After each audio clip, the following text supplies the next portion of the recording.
Développeurs, développeuses, salutations. On va s'attarder de nouveau sur les améliorations de la version 5.1 de l'Unreal Engine et on va parler mobile.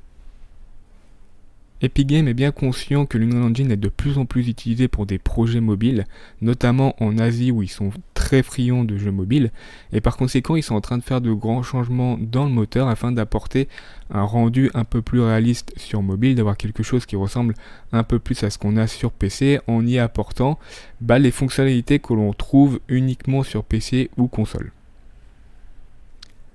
Dans mes précédentes vidéos, j'ai pu faire des comparaisons assez détaillées entre la version 5 et la version 5.1 du moteur. Ici, ça va être un peu plus limité, tout simplement parce que mon smartphone, qui est un Galaxy Note 8, qui n'est plus mis à jour par Samsung, commence sérieusement à accuser son âge pour faire tourner le moteur dans de bonnes conditions et utiliser les nouvelles fonctionnalités, comme par exemple l'API Vulkan, qui est réservée maintenant à Android 10 ou supérieur. Mon smartphone étant sur Android 9, je ne peux pas du coup vous montrer les améliorations qui ont pu être apportées à cette API. Ça va me permettre de vous parler des prérequis minimum pour faire tourner le moteur sur mobile. Alors, ce qui concerne Apple, ça va être la version 15 d'iOS, iPadOS ou tvOS. En ce qui concerne le hardware, ça va être la puce A8, A8X en prérequis minimum. En ce qui concerne le SDK, ça va être Xcode dans sa version 14 en recommandé. Et pour le minimum, ça va être la version 13.4.1. En ce qui concerne le Target SDK, ça va être la version 15 ou supérieure. Et en ce qui concerne les API graphiques, ça va être Metal 2.4 pour le minimum et Metal 3.0 en recommandé. En ce qui concerne Android, on reste sur la version 8 ou supérieure avec un CPU compatible 64 bits et comme GPU minimum le Mali T800, l'Adreno dans sa version 500, le PowerVR GM9000 et le Xclipse 920. En ce qui concerne les API graphiques, ça va être l'OpenGLES 3.2 et pour Vulkan, ça va être le support sur Android 10 ou supérieur avec un appareil qui a les drivers compatibles. En ce qui concerne les SDK, on est sur Android Studio 4.0, donc ça n'a pas changé par rapport à la version 5 il me semble. On est sur le NDK R25B. En recommandé, on est sur le SDK 32, en minimum pour compiler sur la version 30. Et enfin, le Target SDK, pour que ça puisse tourner sur mobile, ça va être le SDK 26. Maintenant que l'on a vu les prérequis minimum pour faire tourner le moteur, je vais pouvoir vous parler des améliorations qui ont été apportées au moteur de rendu sur mobile. Qui dit amélioration dit nouveaux paramètres dans les project settings. Donc on va aller faire un tour dans la partie mobile pour voir quels paramètres ont été ajoutés. Et étant donné qu'il n'y a pas de documentation, je vais essayer de vous expliquer à quoi correspondent ces paramètres, en tout cas sur ceux dont j'ai compris le fonctionnement. On commence avec un nouveau paramètre qui a été ajouté sur la version 5.1 du moteur qui est le Mobile Shading. Donc en réalité ça vous permet de choisir entre différents shading paths qui est le Forward ou le Deferred. Alors le Forward ils appellent ça maintenant le Forward Plus, même si ici ça reste Forward Shading puisqu'il a été amélioré. Et le Deferred Shading c'est un shading path qui existe depuis la version 4.26 du moteur mais en expérimental et seulement sur la version GitHub du moteur. Donc pour tous ceux qui ont téléchargé le moteur sur le launcher, la version binary, on n'avait pas la possibilité de choisir le shading path. Je reviendrai un petit peu plus tard dans la vidéo pour vous parler du Deferred Shading Path et vous expliquer la différence avec le Forward. Pour le moment, je vais vous parler des améliorations qui sont apportées de manière commune à ces deux shading paths. Commençons avec le paramètre Enable GPU-Scene on Mobile. Donc ce paramètre doit théoriquement vous permettre d'améliorer les performances de votre jeu ou application si vous utilisez par exemple l'Instanced Static Mesh ou le Hierarchical Instanced Static Mesh. Pourquoi je dis théoriquement? Tout simplement parce que ça va dépendre des cas et que vous devez donc tester ce paramètre sur chacun de vos projets et constater ou non une amélioration des performances. Si vous n'avez aucune amélioration de performance, il est recommandé de le désactiver. Passons au paramètre suivant qui est Enable Local Light Support on Mobile Forward. Alors je vais pas pouvoir vous donner de détails sur ce paramètre puisque en fait je ne comprends pas vraiment à quoi il sert. Je pense que c'est lié au fait que Epic Games avec le Forward Plus en a profité pour supprimer la limite en ce qui concerne le nombre de lumières dynamiques que vous pouviez ajouter à la scène. Si vous vous souvenez bien, dans la version 5 du moteur, dans les Mobile Shader Permutation Reduction, vous deviez spécifier entre 0 et 4 le nombre de lumières dynamiques que le moteur pouvait rendre en même temps. Si vous aviez plus de lumière que le paramètre indiqué, en fait elles étaient désactivées et le moteur choisissait quelle lumière rendre en priorité. Donc ici avec le Forward Plus, cette limite a été supprimée. Donc j'imagine que ce paramètre est en lien avec ça.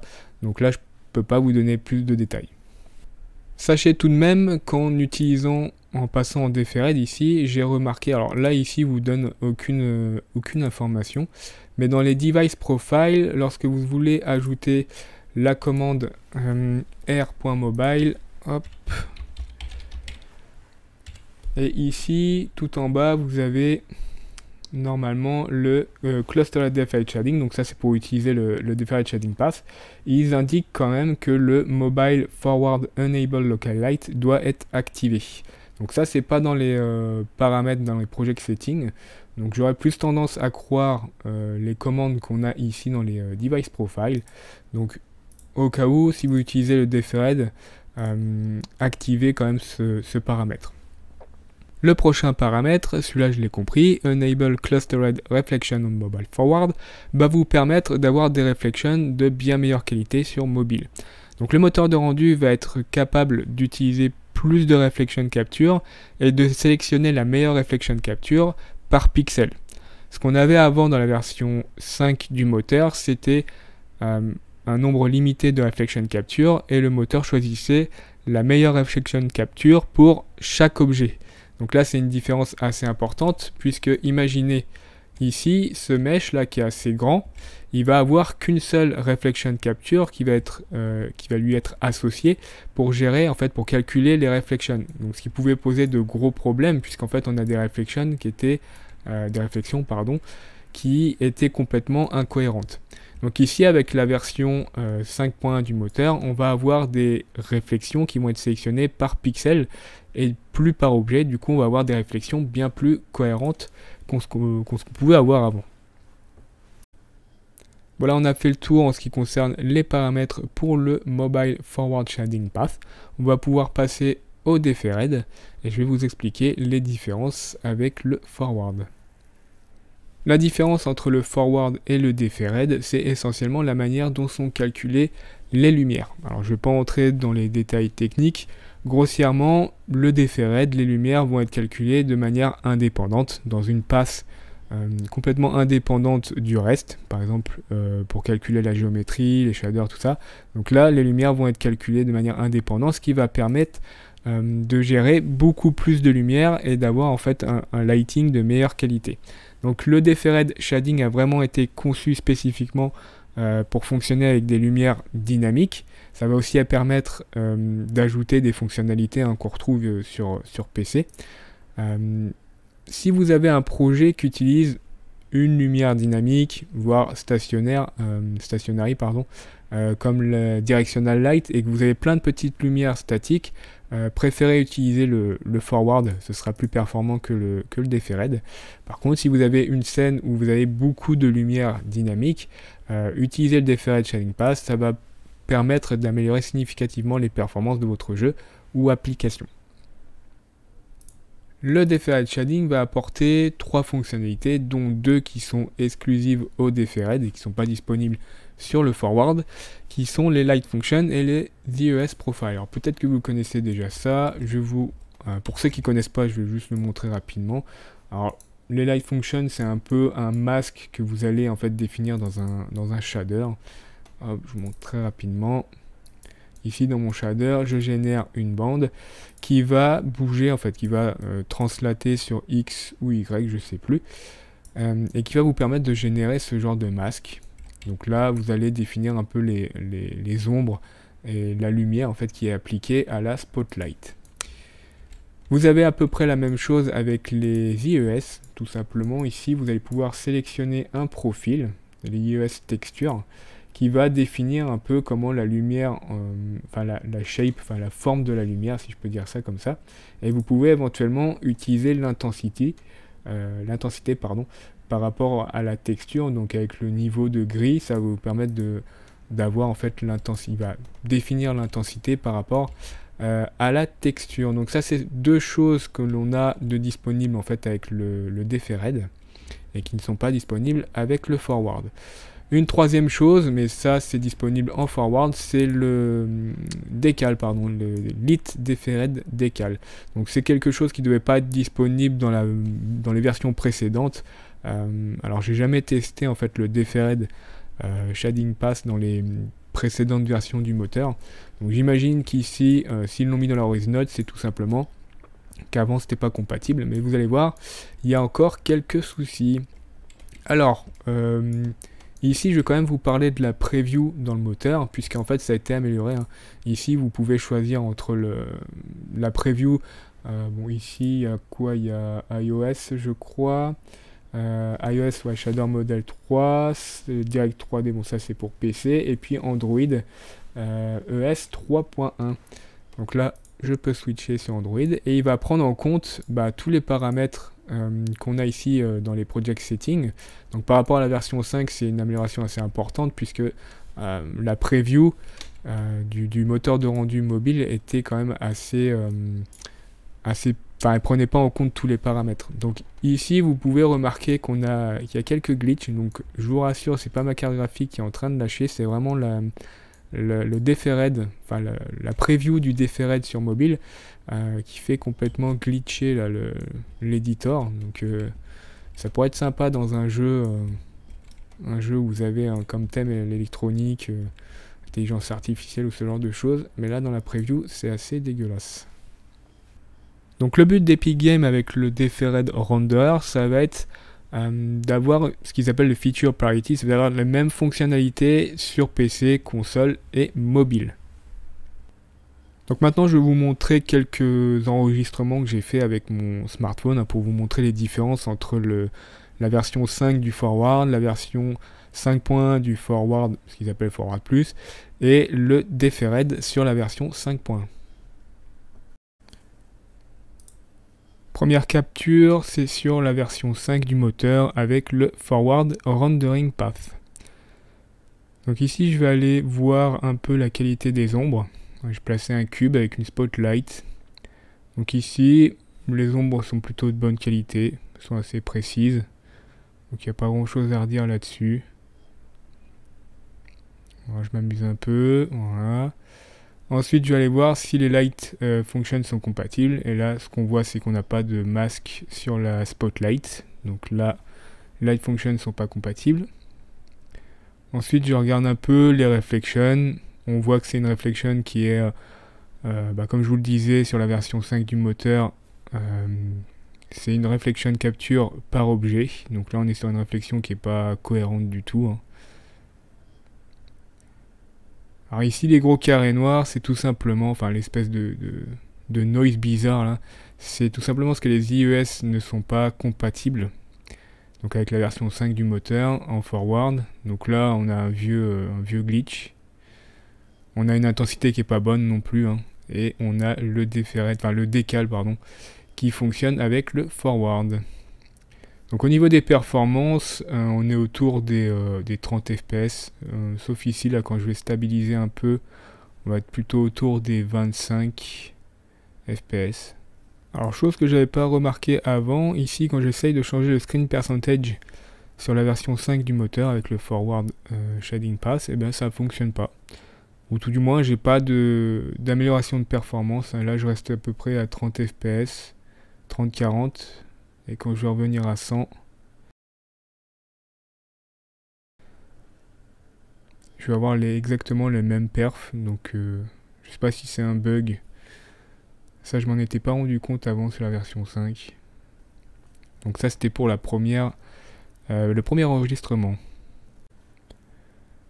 Second enregistrement sur la version 5.1 du moteur, toujours en forward. Donc ici on a quand même une diminution assez significative des performances. En ce qui concerne les lumières dynamiques, sur les ombres, on ne remarque pas d'amélioration particulière. On a toujours des ombres qui sont assez propres. Donc les baisses de performance, c'est sûrement dû déjà aux reflections qui ont été améliorées.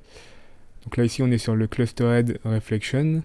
Donc là on remarque tout de suite, les reflections sont beaucoup plus précises et beaucoup plus cohérentes que ce qu'on avait avant. Donc ça apporte assez au réalisme. Les performances aussi dégradées, c'est sûrement dû aux lumières dynamiques. Donc encore une fois ici, les light functions ne sont pas compatibles. Ça n'a pas changé avec le forward. L'intensité doit y jouer aussi, des lumières ici. Bon, on n'a plus le noise dégueulasse, on n'a plus de glitch, pardon, mais on a des performances qui sont assez dégradées. Toujours le décal qui fonctionne. Et en ce qui concerne le screen percentage, on a toujours le même effet qui, ça ne fonctionne pas en forward, donc je sais pas trop pourquoi. Ici voilà, je suis à peu près à 20 fps. Et si j'essaye de descendre le screen percentage, là c'est à 60. La qualité est dégradée, mais les performances ne manquent pas. Donc c'est un peu bizarre. Donc il y a tout de même une amélioration par rapport à avant, mais c'est assez étrange. Dernier enregistrement sur la version 5.1 du Deferred Shading Path. Donc on retrouve des performances un peu plus décentes. Donc toujours les ombres dynamiques ici, pas de différence, on est sur la même qualité d'ombre. On retrouve les reflections, enfin les clustered reflections. Donc cette fois encore avec des performances un peu plus sympathiques qu'avec le forward plus. On a du coup les light functions qui sont compatibles et qui fonctionnent bien sur mobile.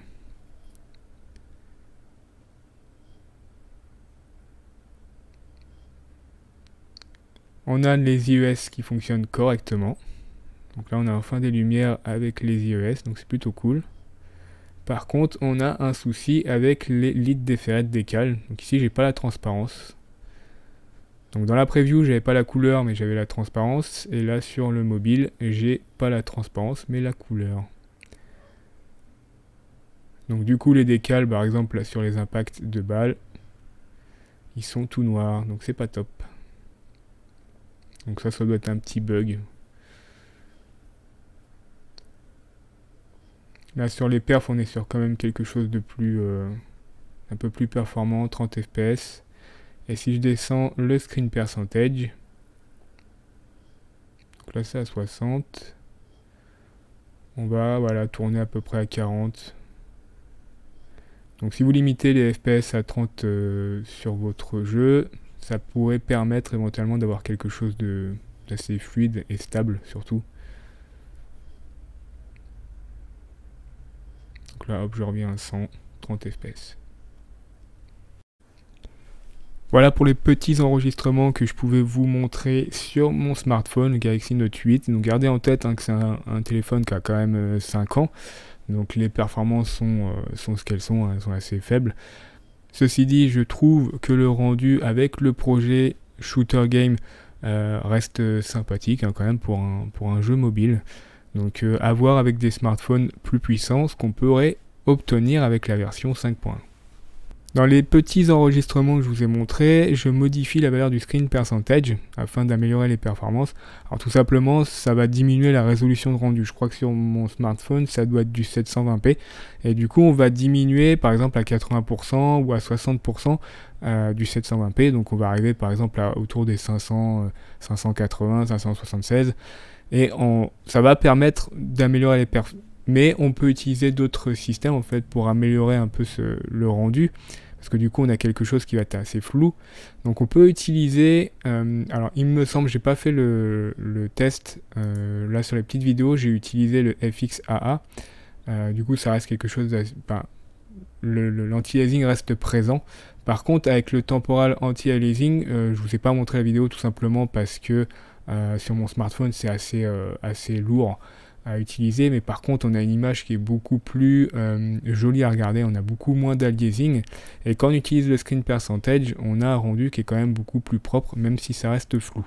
Donc pour améliorer ça, dans les plugins, Epic Games a ajouté AMD, alors FSR, je crois que c'est comme ça, hop, voilà, ils ont appelé ça le Mobile FSR, donc c'est une version mobile d'AMD FSR, donc pour ceux qui ne savent pas, c'est le Fidelity Super Résolution, en fait c'est une méthode de upsampling.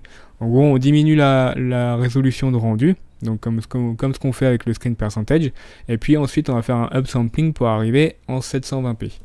Donc ici, normalement on devrait utiliser, mais j'ai pas vraiment réussi à le faire fonctionner, on va, au lieu d'utiliser l'algorithme en fait d'Epic Games, enfin qui est intégré au moteur, on va utiliser le plugin Mobile FSR, donc je rappelle une version mobile de AMD FSR que vous devez sûrement connaître sur PC. Donc pour ça, dans les device profile, vous avez quelques commandes que je peux vous montrer. Hop. Alors vous pouvez aussi les taper dans la console là sur mobile. Donc ça va être r.mobile et là ici FSR. Et vous allez pouvoir activer le FSR, le RCAS, donc ça c'est pour Robust Contrast, je crois que c'est marqué en plus, je me fais chier à m'en souvenir, Robust Contrast Adaptative Sharpening, donc ça c'est c'est un filtre, tout simplement pour améliorer la qualité d'image. Donc vous pouvez modifier toutes ces valeurs là, activer le FSR, le RCAS, modifier le Sharpness. Là ici c'est pour activer les deux en même temps il me semble. Donc moi j'ai essayé un peu de jouer avec tout ça, mais j'ai pas remarqué de différence sur mon smartphone, donc peut-être qu'il n'est pas compatible, peut-être qu'il y a d'autres choses aussi à faire que d'activer les commandes ici, mais ça va vous permettre d'utiliser un autre moyen en fait d'améliorer les qualités, la qualité d'image et les performances sur mobile. Et enfin, pour conclure cette vidéo, on va parler du futur de rendu sur mobile. Alors peut-être que vous vous demandez quand est-ce que Lumen et Nanite arriveront sur mobile. En ce qui concerne Nanite, je peux vous le dire clairement, ça va pas être ni à moyen ni à long terme, tout simplement parce que les processeurs mobiles, pour le moment, ne supportent pas les opérations atomiques 64 bits. Et ça, c'est quelque chose qui est requis pour que Nanite fonctionne. Donc pour le moment, Nanite n'est pas prévu par Epic Games pour être rendu compatible sur mobile. En ce qui concerne Lumen, ils ont bien une version qui est prévue sur mobile. Alors ils ont dit coming soon, donc je peux pas vous dire quand est-ce que ça arrive, si c'est dans 3 mois, 1 an, 3 ans, j'en sais rien. Ce que je peux vous dire, c'est que ce sera uniquement avec les appareils qui auront un processeur compatible Ray Tracing. Alors il y en a déjà un, c'est le Samsung Galaxy S22 il me semble, qui a un processeur Xclipse, qui est un processeur Samsung en partenariat avec AMD, qui est basé sur l'architecture RDNA2, et qui supporte le Ray Tracing. Donc Epic Games a quand même précisé qu'il ne fallait pas espérer de bons résultats sur la première itération, mais du coup, à partir du moment où les smartphones auront en majorité des processeurs compatibles Ray Tracing, et on sait que ce soit Qualcomm, Samsung, Apple, tout ça, ils travaillent sur des processeurs compatibles Ray Tracing, donc Lumen devrait arriver prochainement. Et ça fera du bien, notamment pour ceux qui travaillent sur des projets multiplateformes, PC, console, mobile, où vous êtes obligé de gérer le fait que sur PC et console, vous avez des technologies assez avancées comme Lumen et Nanite, et que du coup sur mobile, cette absence de technologie vous oblige à avoir un espèce de fallback. Voilà, le fallback de Nanite il est pas top. Bon, Lumen c'est pas trop grave, vous pouvez gérer les lumières sur mobile d'une façon différente, mais c'est vrai que l'apport de ces deux technos, la Lumen et Nanite sur mobile, ça va vraiment être très très agréable pour ceux qui développent des projets multiplateformes. Voilà, c'est tout ce que j'ai en ce qui concerne le moteur de rendu sur mobile, sur la version 5.1 du moteur. Développeurs, développeuses, salutations.